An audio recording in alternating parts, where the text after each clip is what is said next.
Hello and welcome to At the 55, your home for U Sports football. Me and Tom are back on the mics, taking a slight break from the exit meetings because it is East-West Bowl week. The crown jewel is coming up this weekend. Tom has been in Waterloo, taking in all the sights. We're going to see what his experience has been like. We're going to talk about all the players and so much more. But first, Tom, how the heck you doing, my friend?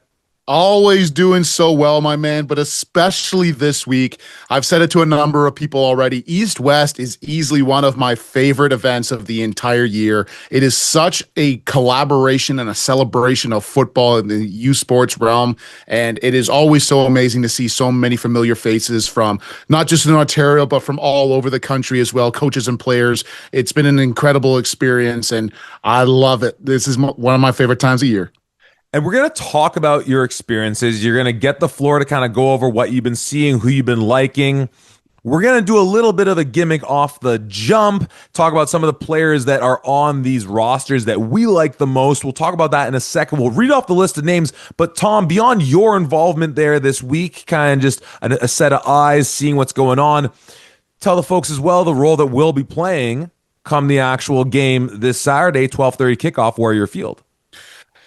So before the 12:30 kickoff, roughly at 11:30 to 12, somewhere in that range, that stream will start early because your boys will be on there breaking down the action as the official pre-show for the East-West Bowl. I am so excited to be able to announce this. For the folks who have seen this, we've done our game day lives before. We're switching it up a little bit. We're going to be a part of the broadcast this time, hopefully to bring you an even better quality product, because the folks over at Waterloo, especially in the production department, are some of the best. So they're going to make us look and sound even better than we already do. I don't know how that's possible, clearly. Absolutely. But it's going to be something that's super exciting and hopefully something that we will bleed into the regular season as well. Stay tuned for all that excitement. The commentary will no doubt be similar to what you're going to hear from us today, but you better be sure to tune in for that pregame show because, of course, we're going to be setting it up and throwing it over to our guy, Adam McGuire. You're not going to want to miss him on the call doing his thing. It's going to be an awesome program, but we're going to kick it off. We're going to go through the rosters, and then we're going to do two little gimmicks. We have two drafts for you. Tom and I always talk about my guys, the dudes in the league that we just love and just always want to claim as our own. We figured no better time than East-West going into what could very likely be the last year that these players play U Sports football, that we stake our claim on who are truly the my guys going into next year. And then we're going to do another little draft we call the Sleepy Panda draft, a nod to the nickname Tom always throws my way when I inevitably fall asleep in his truck when we're traveling to and fro throughout Ontario to catch all the action, where we're going to look at it's a bit of an odd mechanism because obviously all these players are tremendous, but of the very, very best, we're looking at those who coming out of this weekend might be a little bit more on the radar than they were going into it. We're going to pick three players a piece going back and forth. It'll be pretty fun to do it that way, but let's just go through the rosters first and foremost. If you haven't gotten a chance to do so, perhaps we'll save this for after we go through it, because some of the names you're going to hear me list off, as Tom was filling me in for, have actually, for various reasons, not been at East-West this week, nor will they be participating, but that's neither here nor there. Let's get into the action, starting with Team West on offense. Quarterback Tristan Aboud from Guelph, quarterback Nick Domofsky from Windsor. In the backfield, they have Matthew Clark from Calgary, Ethan Dolby from Western, Riley Michaud from UBC, and Joe Murphy from Alberta. The fullbacks include Elijah Papin from Waterloo and Evan Smith from Calgary. In the receiving core, they have Willem Arsenault from Guelph, Daniel Hector from Windsor, Logan Haru from Waterloo, Ryan Hughes from Laurier, Daniel Kabongo from Saskatchewan, Dawson Linnea from Saskatchewan, Evan Martin from Windsor, Eric Torhelm from Alberta, and Cairo Berry from York. On the O-line, the most important guys obviously include Cody Blackshaw from Laurier, Quinn Cassidy from McMaster, Reed Cloutier from Western, Christian Cote from McMaster, Philip Cote from Western, Caleb Parker from Windsor, Navjot Puni from UBC, Sean Rowe from Manitoba, and William Templeton from Regina. On the West team defense, on the D-line is Sylvester Bello from Calgary, Reese Cack from Saskatchewan, Clark Leonard from UBC, Reese McCormick from Saskatchewan, Aaron Parker from UBC, Darius Redhead from Calgary, and Torin Swiston Burns from Regina. Oh, and Ahmad Taylor from Windsor. In the linebacking core include include Evan Gregorczyk from Laurier, Javon Jacobson from Guelph, Arden Martinez from Waterloo, Nate Mortensen from Waterloo, Everett Schmullen from Calgary, Isaiah Shields from McMaster, Matteo Tressolini from Alberta, and Jesse Wilkins-Flaherty from Laurier. The defensive backfield for Team West includes Onochi Amuda from St. Mary's, Colson Clairvaux from Concordia, Cody Clouchet from Acadia, Ethan Lang from Saskatchewan, Max Polishchuk from Regina, Kyle Simon Guerin from Guelph, Nate Slaughter from Guelph, Jacob Tkachuk from Regina, and Brandon Wong also from the Regina Rams. And on the special team side of things include Adam Johnson from St. Mary's, Matthew Driver from Queens doing the punting, and Maxime Saint-Fasson from the York Fighting Lions. Do we want to go through all the coaches as well, Tom? There's a lot. I'm going to skip the coaches. I'm sorry. I'm going to skip. We'll no doubt talk about some of the coaches. We're going to skip them right now. There's a lot of names we got to read off.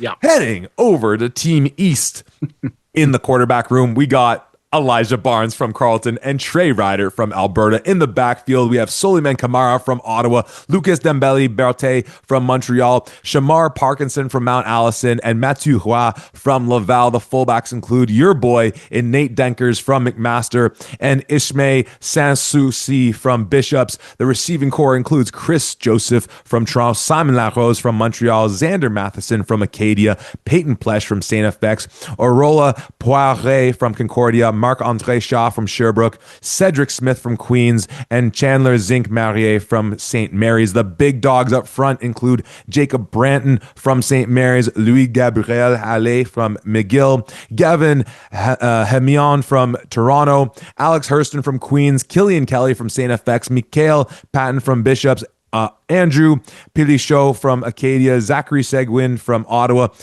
Mathis Saint-Germain from Montreal, and the athlete of all athletes coming from the Guelph Griffins, sometimes referred to as my Guelph Griffins, your Guelph Griffins, everybody's Guelph Griffins, Marshall frickin' McRae. On the defensive side, on the D-line, we have Elias Amelin coming from Ottawa, Jamari Brown from St. Mary's, Ryan Ford from St. FX, Dominic Lamani from McMaster, DeAndre McKenzie from Carleton, Gavin Perkins from Manitoba, Emilio Vidali from Concordia, and Dominic Walker from Waterloo. In the linebacking core, we have Justin Belanger from Carleton, Riley Berfello from York, Etienne Delisle from Laval, Indeke Garon Dumambila from Laval, Ben Michel from Mount Allison, Nassim Regragui, my apologies, from Ottawa, DJ Ryan from Queens, Ryan Stewart from Toronto, and in the defensive backfield for Team East, Thomas Englund from McGill, Devin Crenshaw from Toronto, Najon David from St. FX, Matthew Derry from Bishops, Jake Henderson from Carleton, Mendel Joseph from Concordia, Elisha Joseph from Sherbrooke, Nelson Kameni from Montreal, and Mathis Pilon from McGill. The special teams forces.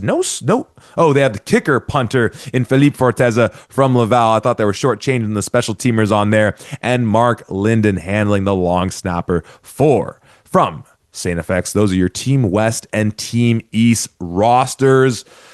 Tom, we're going to talk about these guys. We're going to go over what you've seen. We'll obviously have to do the corrections as you will in terms of who won't actually be there.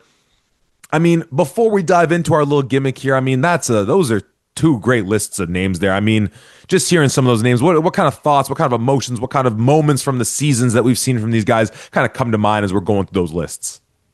It's funny when you go over the East-West roster list, two things always happen when I specifically look at it. I go, depending on the name, depending on the person, oh my gosh, they're only in their third year. Yes. They're going into the fourth now. This is crazy. Or, oh wow, I thought that guy had a little bit more time here. I haven't seen him enough. I didn't realize that they were that old. Going into this, again, we've talked about him a number of times, but both quarterbacks, Elijah Barnes and Tristan Aboud, me look at that list going, they're only in their third year. Like, this is crazy. It feels like we've been talking about them fighting at that mountaintop for a number of years now. But man, the fact that they're still there and we still get at least another year, maybe 2 years, is an incredible thing to see. Or also the fact that though one of them's not listed as a quarterback, that Guelph has two quarterbacks in the East-West Bowl. I freaking love that. Let's spare no more expense than to jump into our two drafts. The way it's going to work is once a player is taken, they are off the board. We're both taking 3 players a pop.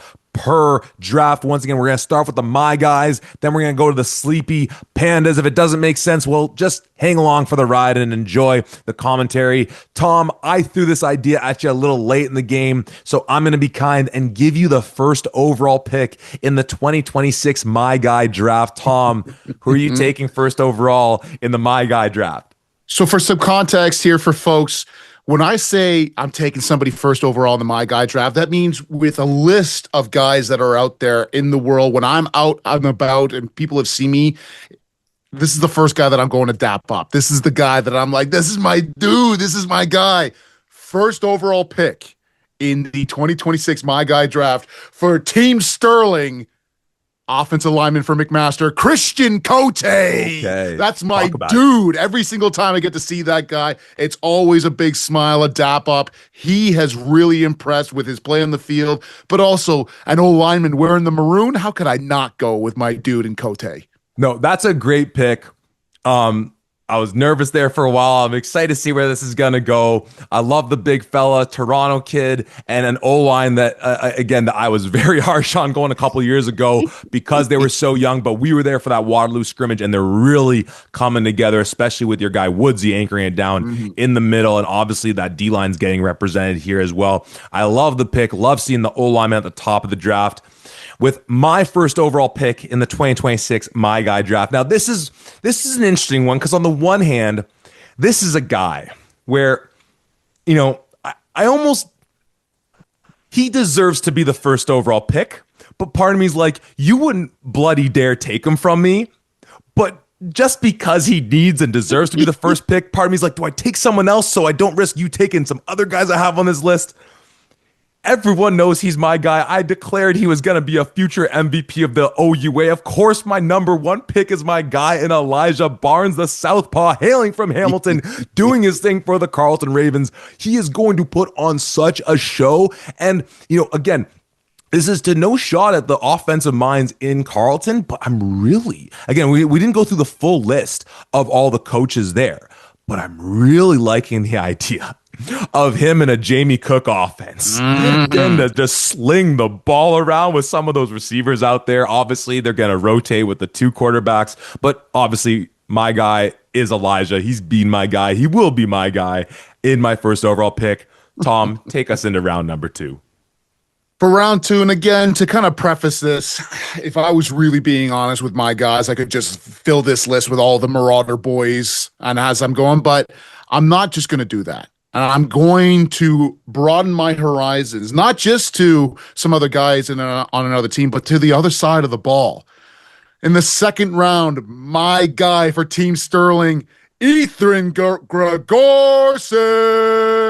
linebacker out of Laurier. This is a dude that we were so excited about, and that, again, credit where credit is due, that our guy, Jack Moore, put us on record about saying, hey, 4 years ago, I guess, this is the guy that you have to have your eyes on. He's a first year. He's coming out of the Oshawa area. He's going to be a stud for these guys, and he has been everything since then. But he's a dude, always got a smile on his face, always dapping him up. Yeah, Ethan Gregorsich is my guy.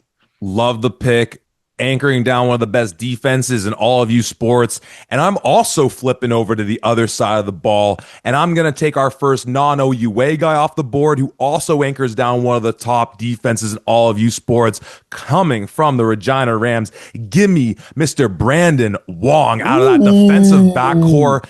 Obviously, he's done tremendous things with them. I still always think back to that game against Laval where that defense almost single-handedly booked their ticket to Queens for that Vanier Cup appearance. And I think he's going to do special things in this game, but just also thinking ahead to his first year playing without Carson Sombach in that defensive backfield. They obviously still have really impressive guys, some really good young guys in that defensive backcourt as well across the board. But just being able to see where that defense will, you know, if you were going to put a name to that defense, it might be his defense now. Brandon Wong, I want to see big things in this game. And obviously next year, as we keep expanding our coverage to Can West and elsewhere, is a guy that I expect we will be talking about thoroughly. And I will get to say he is my guy. Tom, oh man, we only take one more my guy? I mean, we still got the Sleepy Pandas, but oh my goodness. Who's your last my guy, Tom? Honestly, I debated about going through a few other guys in here, some of the guys that you might have known a little bit better, whatever. But I'm an offensive lineman at heart. My third overall pick in the My Guy draft is a guy that I was debating on even putting on the Sleepy Panda only because he's kind of been overshadowed by somebody else that has been on his team. But at the end of the day, how the hell are you going to put on a Sleepy Panda on an offensive lineman coming out of the Mustangs? It's Reed Cloutier, my dude, who I've been seeing his growth and development from over the past couple of years. He's coming into this game. He's probably going to be playing a little bit of right tackle and left tackle by the sounds of it, but his game has jumped by leaps and bounds. He's gotten better and better as things have gone on, and he's going to anchor or be one of the anchors on that Western offensive line going into this year, one of the best players out there. So Reed got to be my guy. Love the pick. And man, I'm going to stick with the big guys, and I'm going to stick in the OUA, but I'm going to flip to the defensive side, and I'm going to take a guy coming from defensive line U, much like you took a guy from offensive line U. I'm going to the end of the 401. Under the shadow of the Golden Arches to a little place called Win City. Some call it Little Rock, Arkansas. We just had his defensive coordinator in the Minister of Defense, Pat Donovan, on. I'm taking Ahmad Taylor, the game wrecker of all game wreckers. And again, it's a defense where he doesn't just have to be the guy on that defense because they have so many other threats that you can't just double team one guy. He is such a problem up there. It's going to be amazing to see. Can't wait to see him in this showcase. And I guess our only American there as well, hailing from, I think he's coming from Michigan. So I'm taking Ahmad Taylor. So to recap, I'm taking Elijah. I'm taking Brandon Wong. I'm taking Ahmad Taylor. Tom, go ahead. Who are your my guys going into 2026? Christian Cote, Ethan Gregorcic, and Reed Cloutier. Okay, I love it. Again, it's a silly idea when we have this lists are filled with my guys. Let's slide over to the Sleepy Pandas. Perhaps even more ridiculous of a concept because no one should be sleeping on any of these guys. Tom, again, as the person with less time to prep, I will give you the first draft and the first pick in the 2026 Sleepy Panda draft. Who are you taking from this list? So this is a bit of a caveat. It's a bit of a whatever, depending on how you want to look at this. But purely as a person that people haven't had a chance to see enough of, and I think is due for a massive explosion of production going into 2026, my first overall Sleepy Panda, that guy to keep your eye on, is one Javon Jacobson. He is not going to be playing on this one, but he's a part of this East-West, and he's been injured. The one of the games that he had against McMaster 2 years ago, he racked up 11 tackles in his one and only game that he was in, and then got injured again. So if he can stay healthy, that's a guy you got to look out for anchoring what's going to be a very good Guelph Griffin defense. Agent Zero. I love the pick. With my first overall pick in the Sleepy Panda draft. Now, again, it's weird when you're taking an all-Canadian. But when he's a fullback, he's always technically a Sleepy Panda. Give me it coming out of the Calgary Dinos, one Evan Smith. And the thing I'm so excited to see about Smith going into this year is when we were talking about the Dinos however many weeks ago in the exit meeting draft, obviously we talked about the excitement with David Jordan, how explosive that offense is, Zion Grant, all the weapons that they have. But say, like a guy I almost took who's on my long list for my guys, maybe he could be a Sleepy Panda. I'm sorry if I'm jumping the gun, but a guy in Matthew Clark for them as well in the backfield who, as we were saying, if this offense, I mean, with David Jordan, this could be an offense where they're like, no, we literally are not going to run the ball and we are going to just make hay in the air. But in the spirit of thinking, how does this team become its most well-rounded version? You give Clark a few more carries. How does he become his most effective? Big Smith just kicking out DNs. And what I love the most is that because they have that very pro-style offense that we always talk about in Can West, is I think he only had one tutty on the year, but it's in that classic, whether you want to call it a zone slice action, a slip action, whatever it is, where he's coming to kick out the end, he slips right past, he's in the flat, Jordan drops it off to him. I'm expecting Smith to get a few more carries or a few more touches in the end zone. But most importantly, to unleash the running game for the Dinos to really make them a true major threat out in Can West. Give me the fullback Evan Smith for the Dinos. I love it. I love the pick. I love giving some more love to fullbacks, offensive linemen, and people who just don't get enough of it off the hop. Again, depending on your view of this, you might say, Tom, you're crazy. This is somebody that was prominent in a certain offense. But I think while they were prominent and while they were a part of it, I think this is a year where they are really going to explode out, especially after some of the stuff that I've had a chance to see here. My number 2, Sleepy Panda, going into this year, running back out of the Ottawa GG, Suleiman Kamara. This is a guy who is going to explode out onto the scene. We were talking about the king in King Charles for so long. This is a dude that is slated to come out, and he's going to do some big things going into 26. And I can see by the anguish on your face that I've taken somebody from you.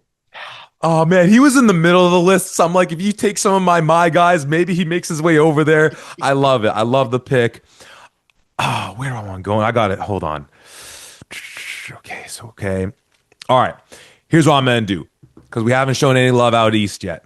I'm going to go to, my team, my St. Mary's Huskies. I'm going to stick on the defensive line. I'm going to go with one Jamari Brown. And again, a guy who was an AUS All-Star. He's obviously in the East-West Bowl. It's a defense that had guys like Ryan Butler at safety, had guys like Callan Edward at halfback, who were just such dynamos on that defense all year long. And honestly, part of this pick as well is the thought of with Bishops out of that conference, no longer having to deal with some of the major offensive threats that they have, aka like the 2-time reigning MVP from the conference in Justin Quirion, that just makes me think that, maybe getting a few more reps against, Maune or an Acadia, who again, we like some of the stuff going there, but they're not quite there yet.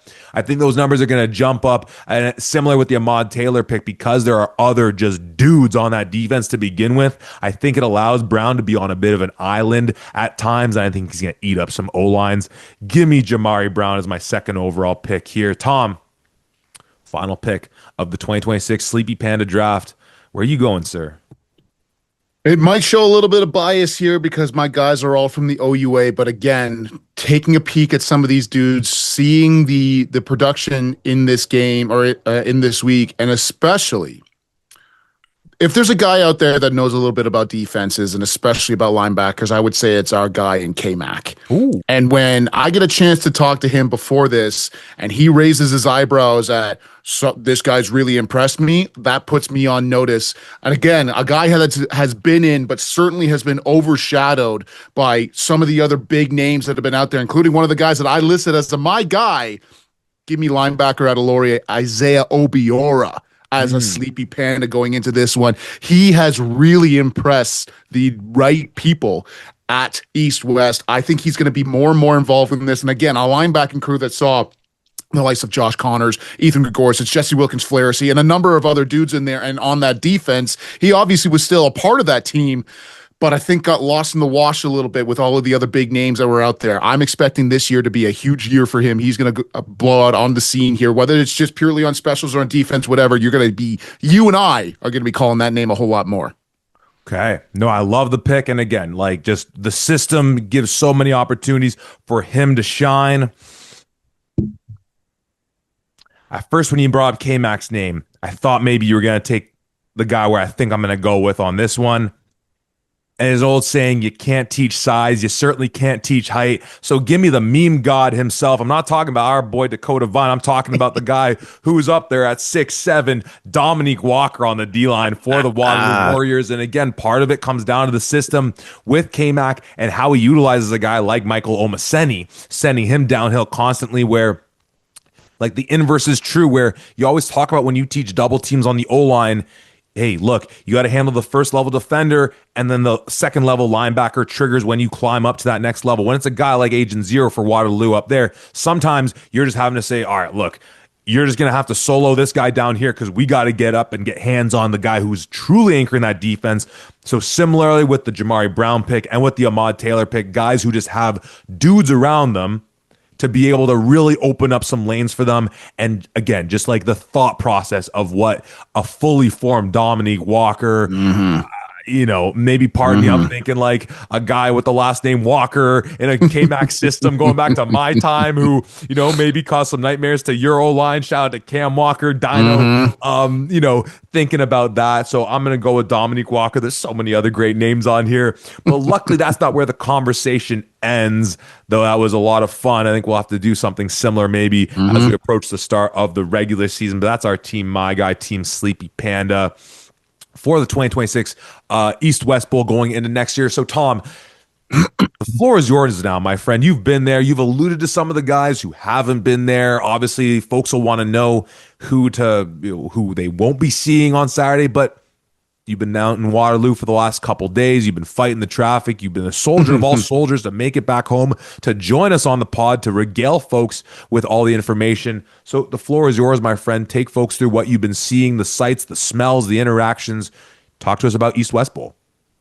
Again, it's always such an incredible experience going down there for a number of different reasons. You head out there today for practice.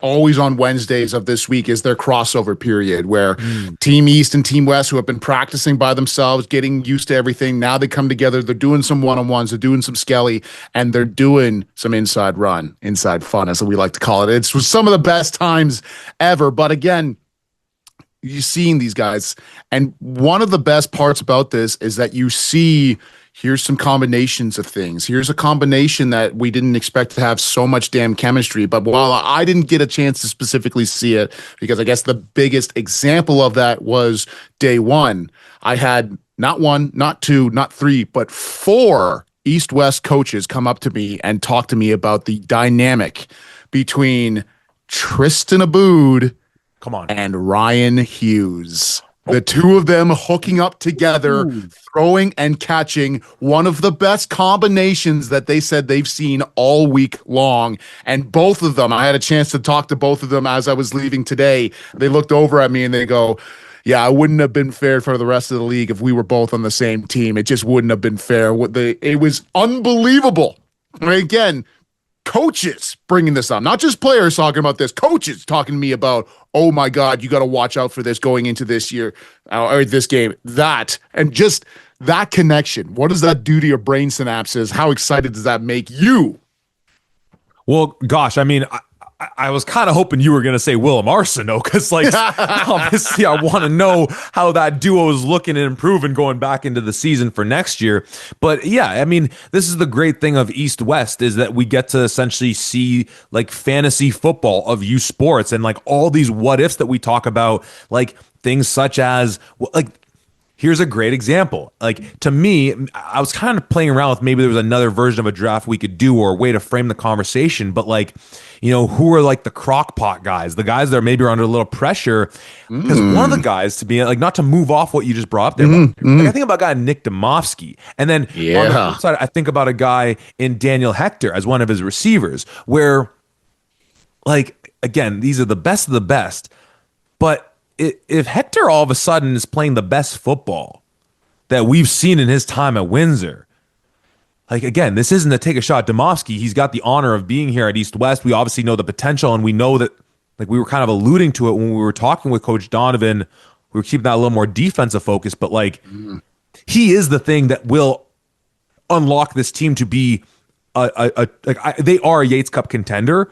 Like, that is just like, that is true based on the configuration of the team of how they've been years past. It's like you can't deny that, right?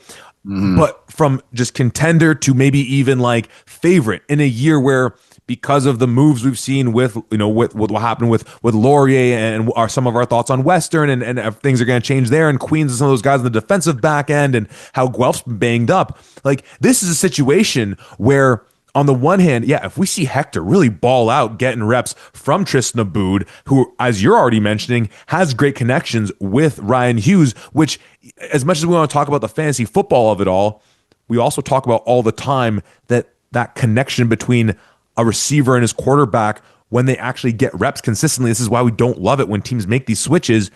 Clearly, a quarterback and a receiver in Abood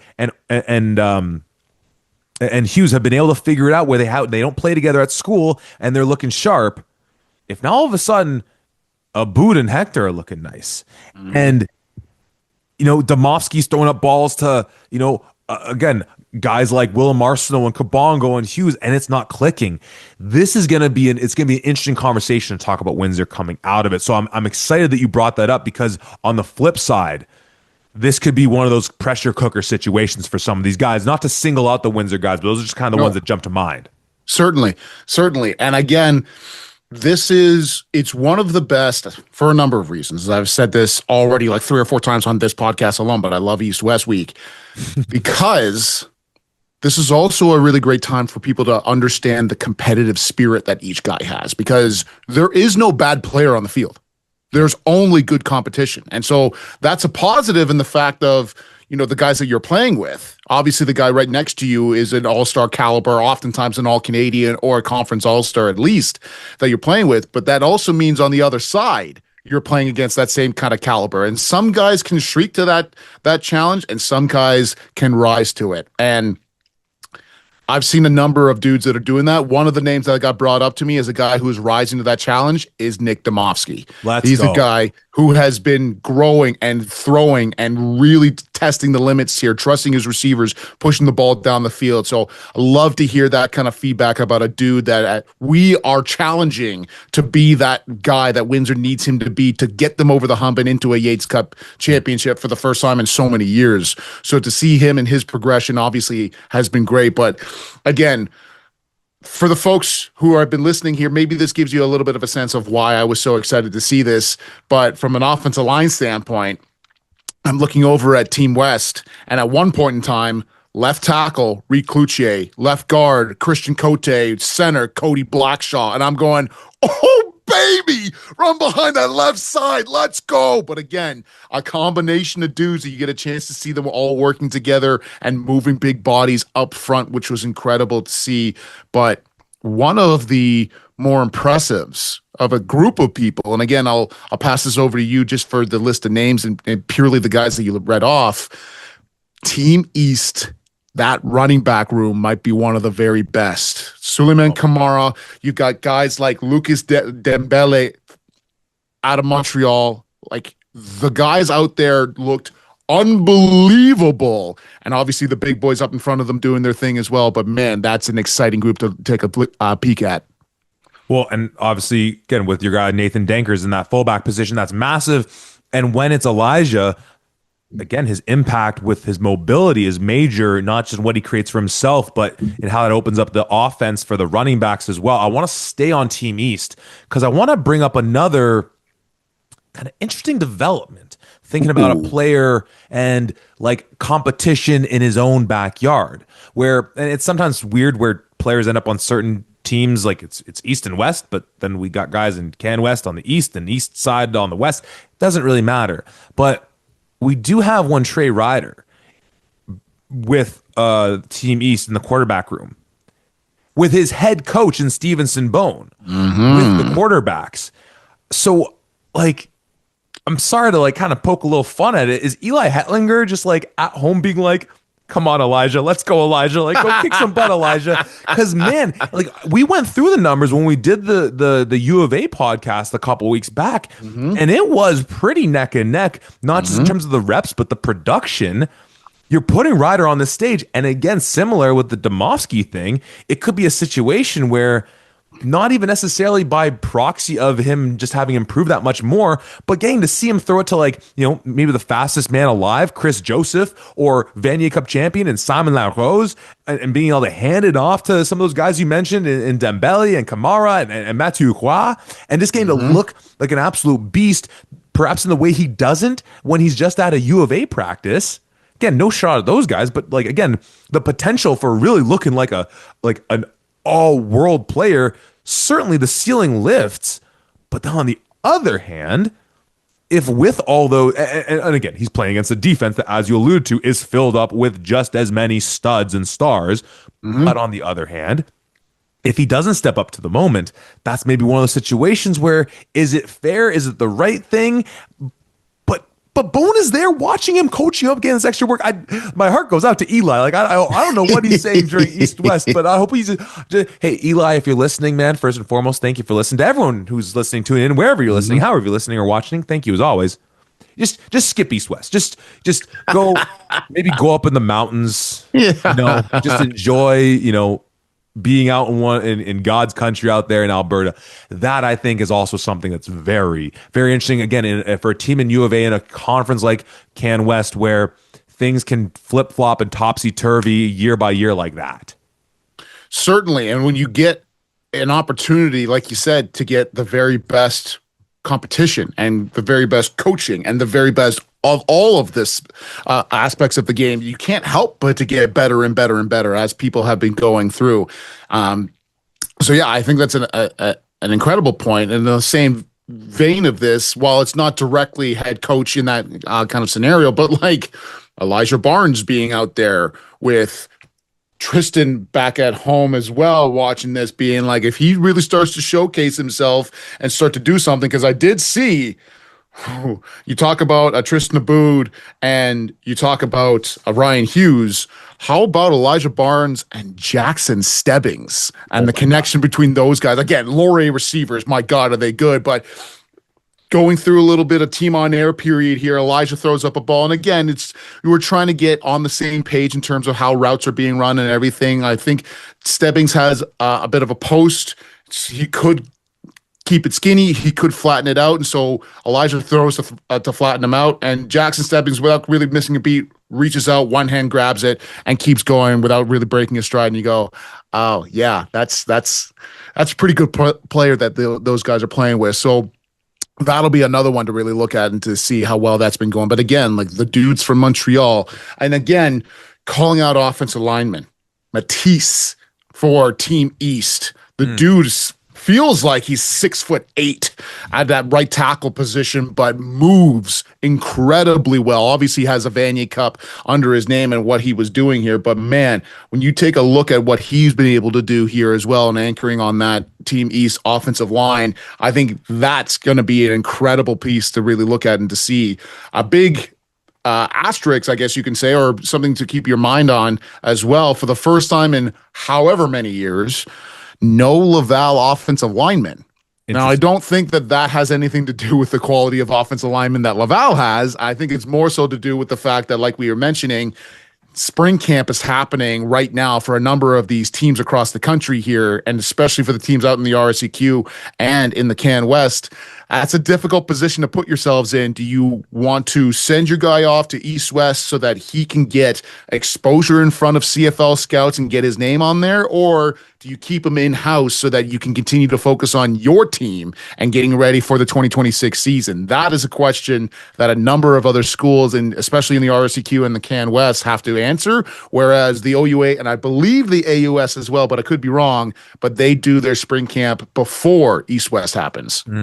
It's a very interesting development. And, on the topic of O-line, because why else would we literally talk about anything but O-line? Of course. In the same way that we did the Sleepy Panda draft, and we've talked about, we've kind of mentioned to some of these coaches that are around and head coaches going back to their roots and doing the positional work. Like we got our guy in Mark Saria working with quarterbacks. You got K-Mac going back to his bread and butter, working with linebackers, as we talked about. Coach Bone working with the QBs. A guy that is not an unfamiliar face to in the U Sports ranks, but is a guy with, all these head coaches around. I'm kind of curious to see if like there's any, chatter, this, that, and the third. Like, we should do a ranking of like the best O-line coaches there are at some point. Maybe in no particular order. Well, it wouldn't really make much sense to be a ranking if it's in no particular order. But bloody Sean Jameson, like, again, like Western, clearly O-line, they don't need to mix things up there. Like they got a good thing going. Like, and our guy and Coach Marshall, Chris Marshall, love him. He's been doing great things with them. But it's almost of all the, like, the term spoils of riches is an overused term when you talk about so many things with Western. Perhaps no more so than the fact that Sean Jameson, former all-universe O-lineman for those Mustangs, played with the Alouettes for a bit, or I forget where he played in the league for a bit too. You almost wonder if, you got some of these head coaches around, some of these other coordinators of being like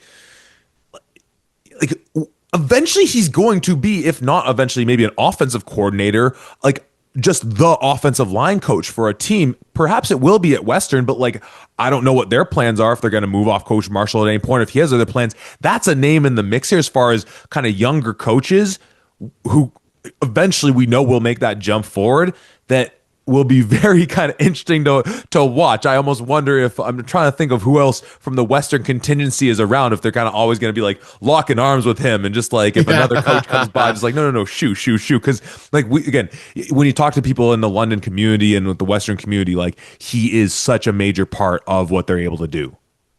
Oh, 100%. And what people don't necessarily realize is that a lot of times when the offensive line does their indie periods with Western, they'll split off and they'll do centers and guards with one and tackles with the other. And the tackles are with Sean. And Sean is coaching them up on his own, doing his own thing. They've had some good tackles, right? I think a couple, maybe just one or two. Might be the all Canadian, the man himself, the lineman of the year for the past 2 years across U Sports, and Eric Anderson. But we'll see.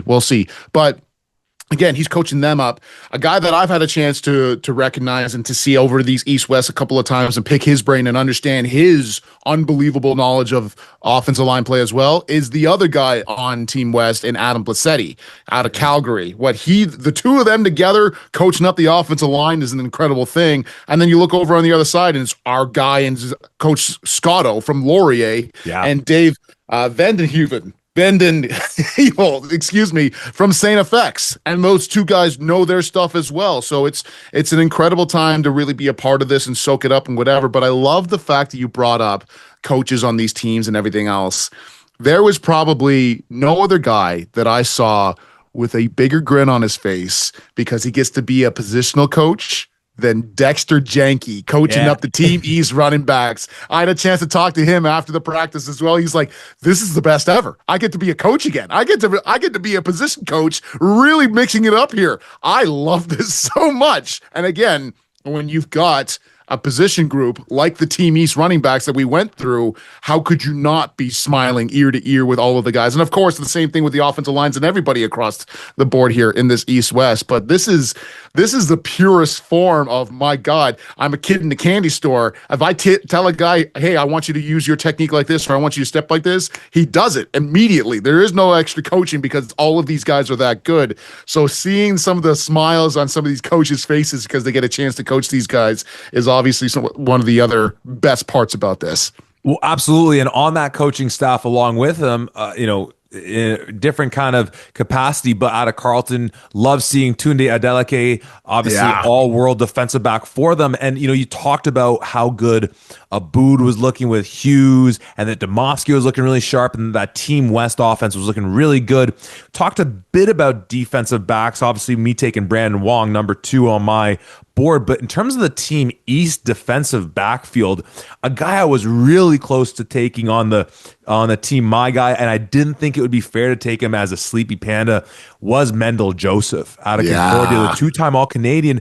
But then alongside guys like Jake Henderson, who obviously has that connection with Coach Adeleke and obviously has just had some really great times, great success at Carleton. But also this guy is on my long list for the Sleepy Pandas. I thought of taking in Devin Crenshaw out of U of T. Again, a ball hawking defensive back. I think he was at corner. I think he's a corner, not a half.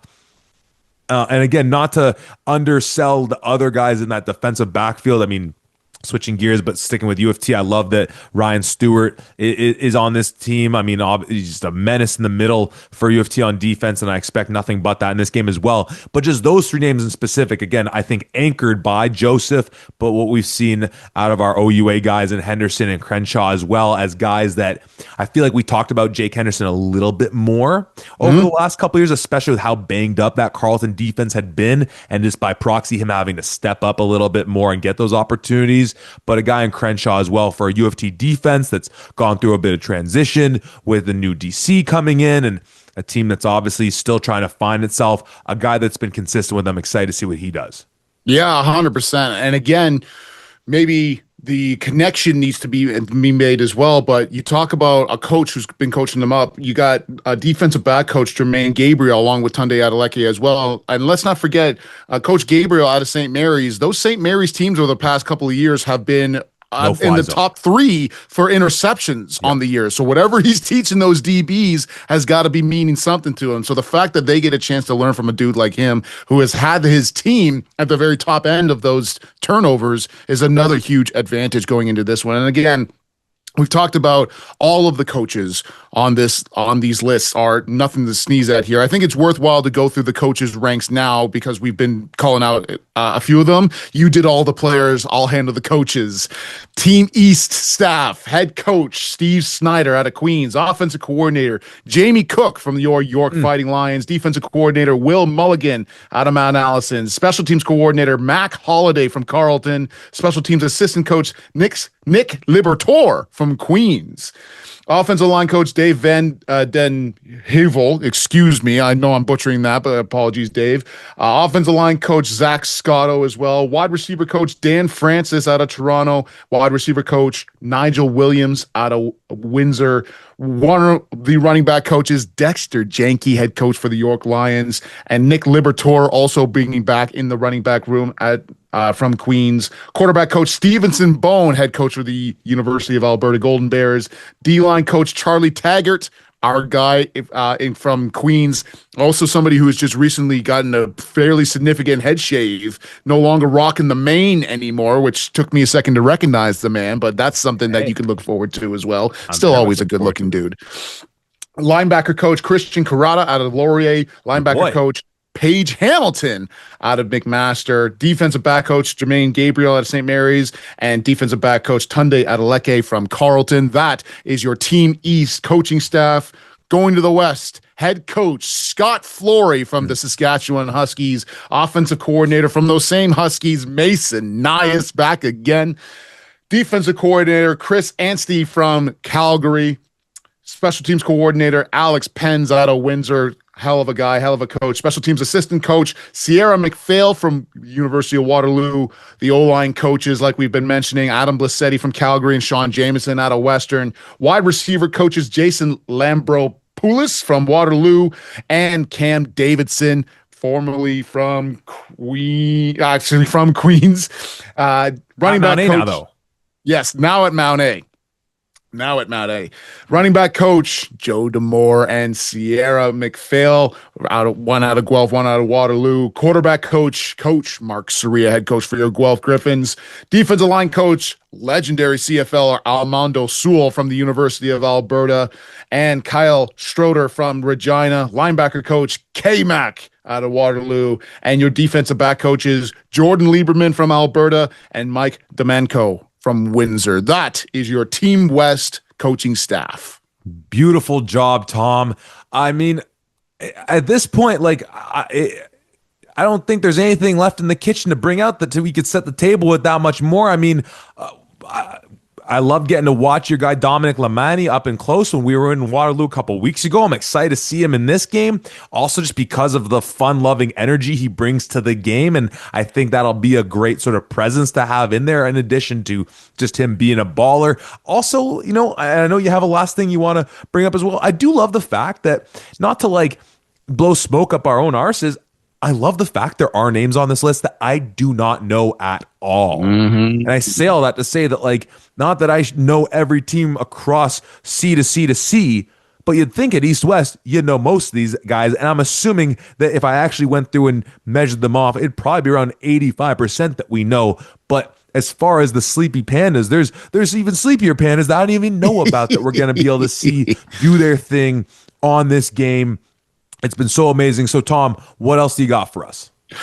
Just a few more notes that I wrote down here after talking with Bertoya today that I absolutely loved. For the folks that are still listening, there is a Test the Best program that is running at Waterloo on Friday of this week. That is May 8th, if I get that correctly. This is a combine focused around high school athletes. There's 85 people who are currently registered. There are still more spots. If there's ever a time where you want to try to get your name out there, all 27 schools from across the country will be represented here. So high school folks, if you want to get out there, register for this camp. It is an incredible opportunity. Tickets are on sale for the East-West Bowl. Come in person. It looks to be actually a sunny, beautiful day on Saturday. You can meet us in person if you really like to, if you want to talk to a couple of schmucks about who love football, but you can watch a hell of a game with a number of incredible names that we've just listed off here as well.